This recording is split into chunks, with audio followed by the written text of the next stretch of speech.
The complete destruction of humanity has never happened before. While there's no perfect method to determine our risk from natural threats, experts estimate it's about 1 in 10,000 per century. Nuclear weapons were our first addition to that baseline.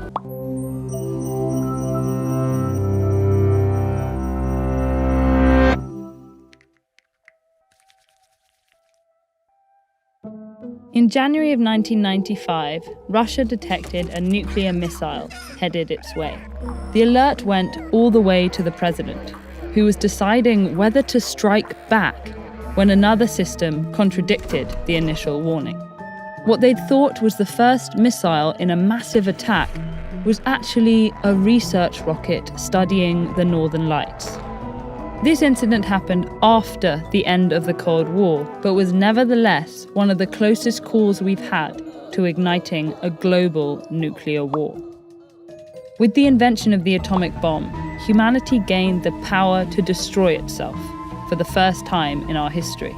Since then, our existential risk of either extinction or the unrecoverable collapse of human civilization, has steadily increased.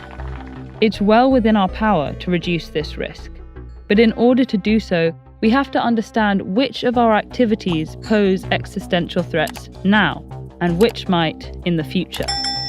So far, our species has survived 2,000 centuries, each with some extinction risk from natural causes, asteroid impacts, supervolcanoes, and the like.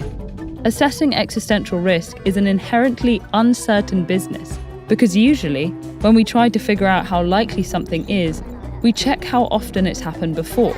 But the complete destruction of humanity has never happened before.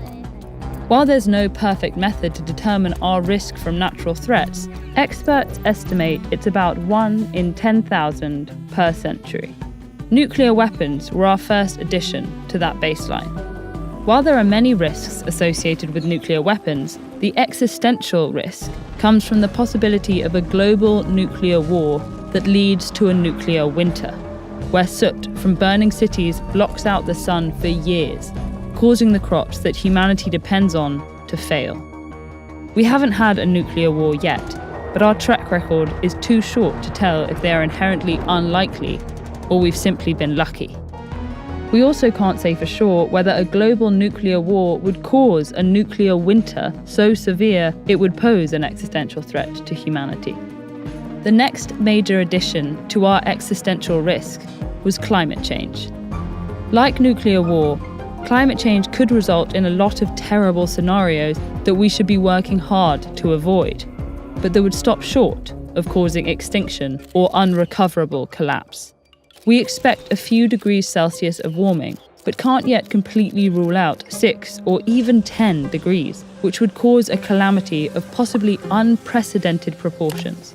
Even in this worst-case scenario, it's not clear whether warming would pose a direct existential risk, but the disruption it would cause would likely make us more vulnerable to other existential risks.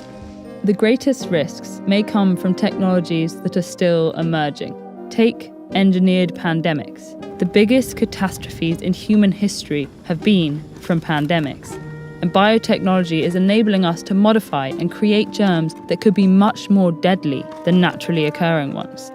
Such germs could cause pandemics through biowarfare and research accidents, decreased costs of genome sequencing and modification, along with increased availability of potentially dangerous information, like the published genomes of deadly viruses, also increase the number of people and groups who could potentially create such pathogens.